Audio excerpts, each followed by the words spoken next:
Hello, hello. Welcome to Healthy Perspectives, a podcast that takes on current cultural and social issues through a clinical lens.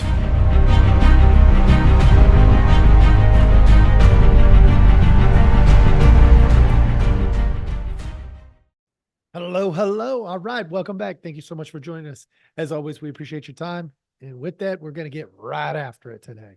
Your tip of the day is I am free. It's the simple one for today. I am free. A simple concept, but difficult as it plays out. The reason that is going to be our tip of the day is because I want to show you some dysfunction that came to my mind regarding our political processes that are currently being used and manipulated to more or less marginalize you and me, and unfortunately, millions of people. So over the weekend, I was mowing, and I don't know about you, but there's a few places in this world where I go and I can think. Like my mind just won't stop. It just wanders and wanders and wanders. See, when I cast a fishing pole, I can just not think. I don't know why. I just cannot think. I can literally just cast, and my mind will wander into nothingness. It's wonderful. But when I mow, I can't do that. I just cannot do it. And when I shower, I can't do it. I don't know why. I just can't do it.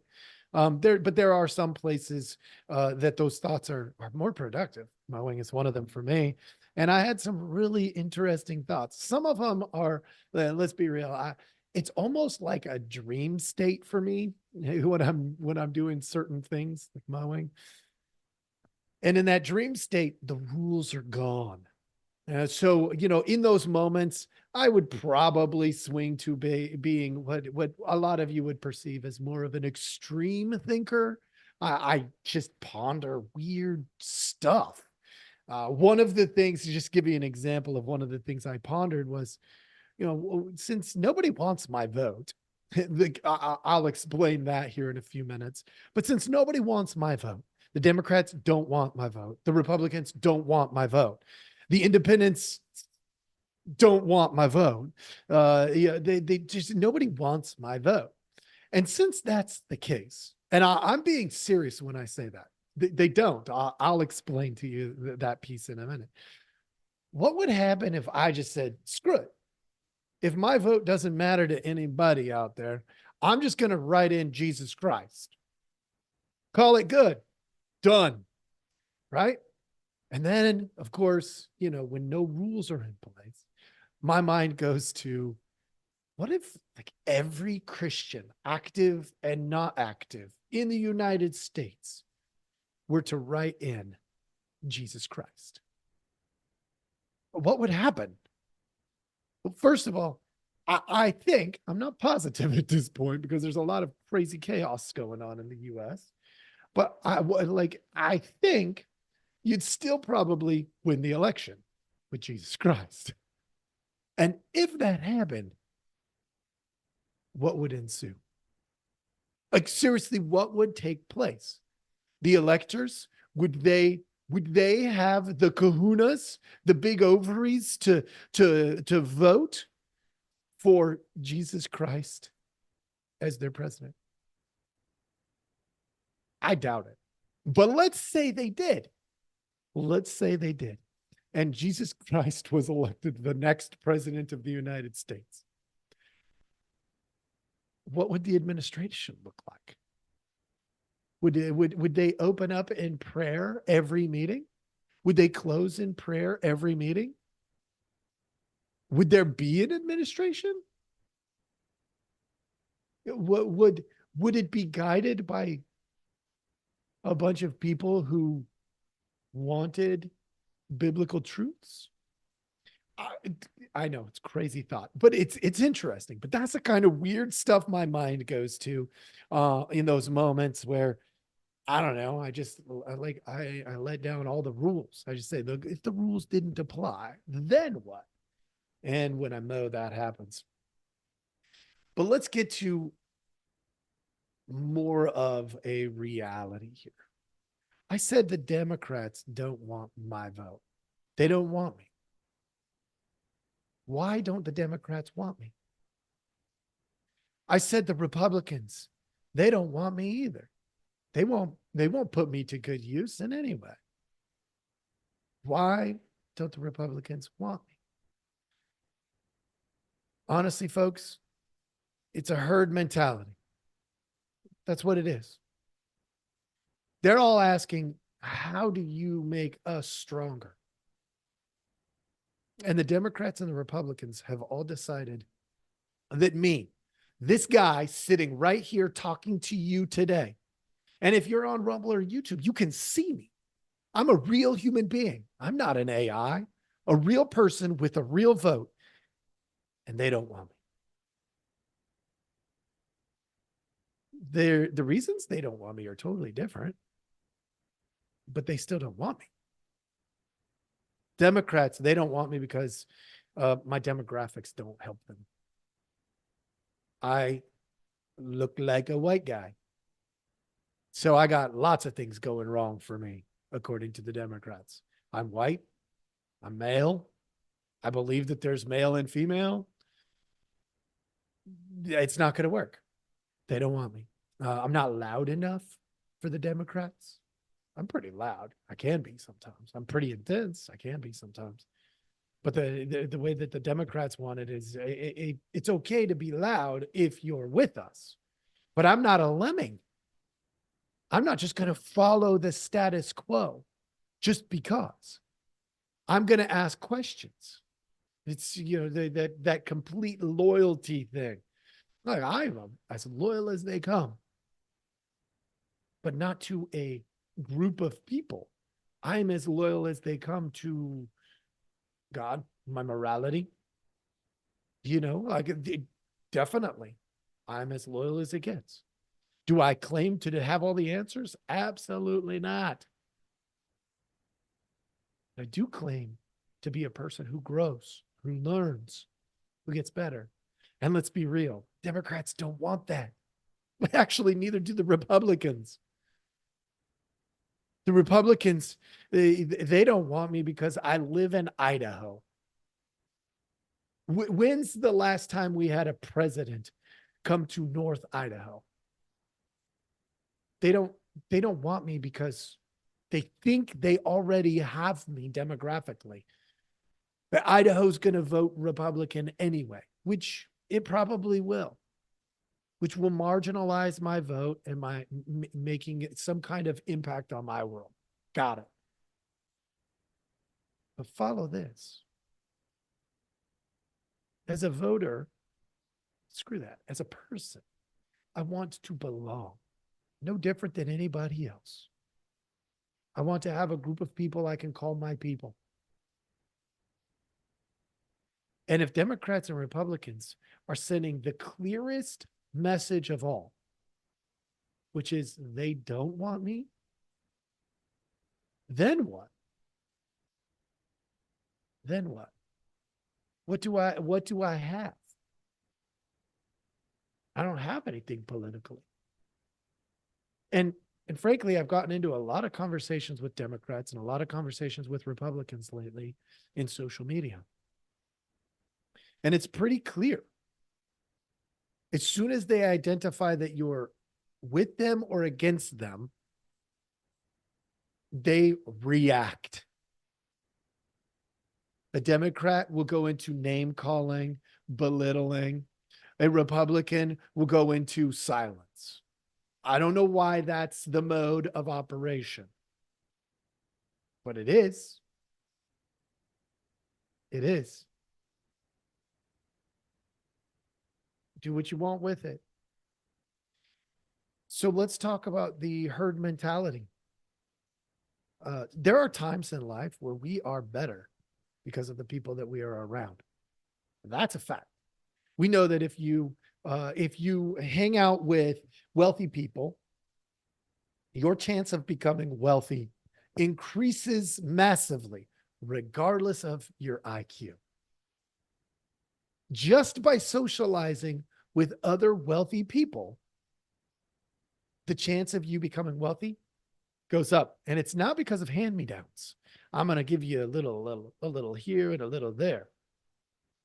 It's because wealthy people talk about things that make people wealthy. And if you're picking up the scraps of those, the knowledge of those, and you're applying even some of them, your chances of becoming wealthy increase. We also know that if you hang around people who steal, you're more likely, by far, massively more likely to steal. And if you hang around liars, you're going to lie. If you hang around cheats, you're going to cheat. And so it goes. So I'm going down this path of talking about the herd mentality because what we have is this massive herd mentality in the Democrats and the Republicans right now. I'll prove it. Go onto the internet and look at Joe Biden's letter that he wrote, which I know many people think he didn't write it, but go ahead and look at it. Go listen to his speech. He prioritizes the party over the people. It's in there, folks. I'm not making it up. He prioritizes the party over the people. Is that not a problem for you? That's a negative herd mentality. I'll do anything I can for this party. What happens to the people then? Folks, you were born with a need to belong. In the first months of your life, like I'm getting all clinical on you here, folks, so just hang in there. In your first months of life, if you didn't belong to your family, you wouldn't have lived. You needed nourishment. And let's say you were adopted. Still the same thing is true. You wouldn't have been conceived. Not only that, but the family that adopted you, the end of your time in the hospital, they still had to feed you and burp you and bathe you and change your diaper and like all that kind of stuff. You needed to belong. It's part of our human design. Whether you like it or don't like it, it's part of our design. And that need to belong is a very powerful, powerful influence on you and me.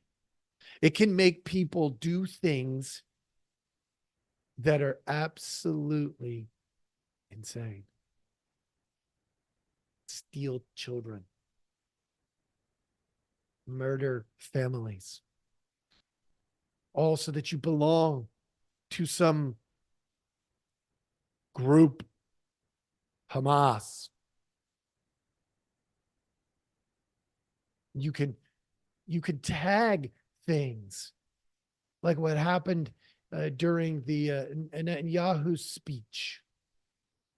Right down the road from there, you could just start tagging monuments, destroying property, protesting in unhealthy ways. It can happen, all because you want to belong. The group mentality is very, very strong. And your sense of belonging is also very, very strong. And when you put that together, lots of stupid, I would even argue J6 was just that. Because Donald Trump did clearly state, march peacefully.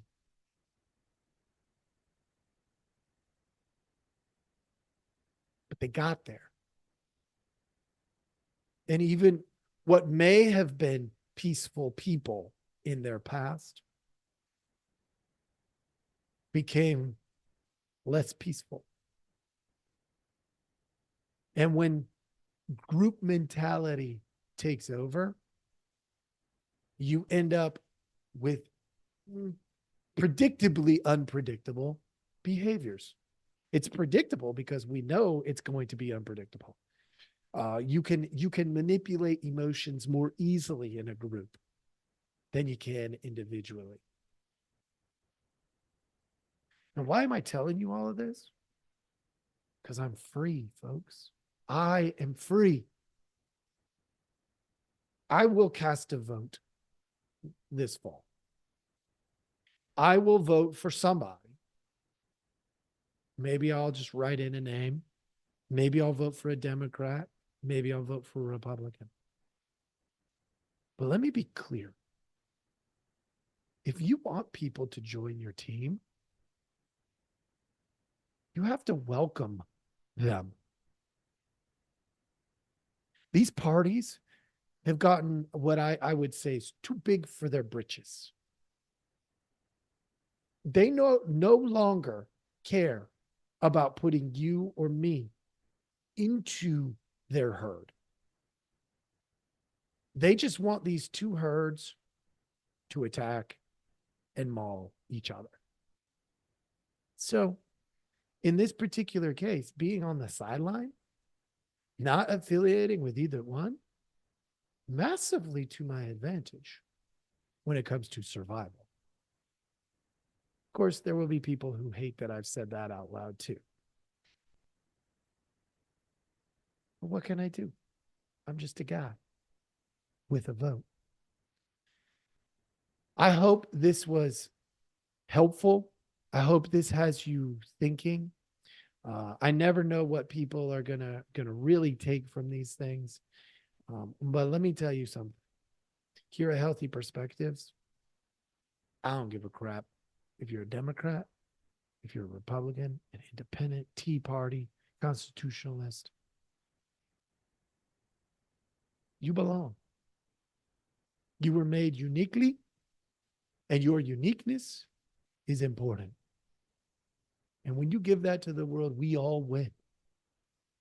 Doesn't mean you can give dangerous uniqueness to the world, stupid acts of vengeance to the world because you're uniquely made to be vengeful. It's not what I'm talking about. The gifts that you were given are important. We all need to benefit from those. So I hope this hits you in a way that's good and healthy. I appreciate you taking the time to listen. Thank you so much for joining us. Please like, subscribe, do all of those, fancy things that you do out there. Get the word out that we're here. We're trying to help people see more clearly. My hope for sure on this one is that the Democrats and Republicans will hear this and realize they're missing the boat in capturing anybody new.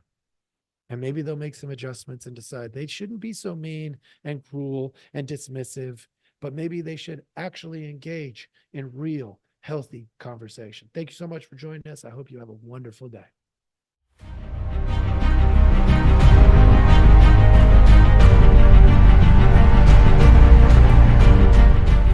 Hey, everybody. Thanks for listening.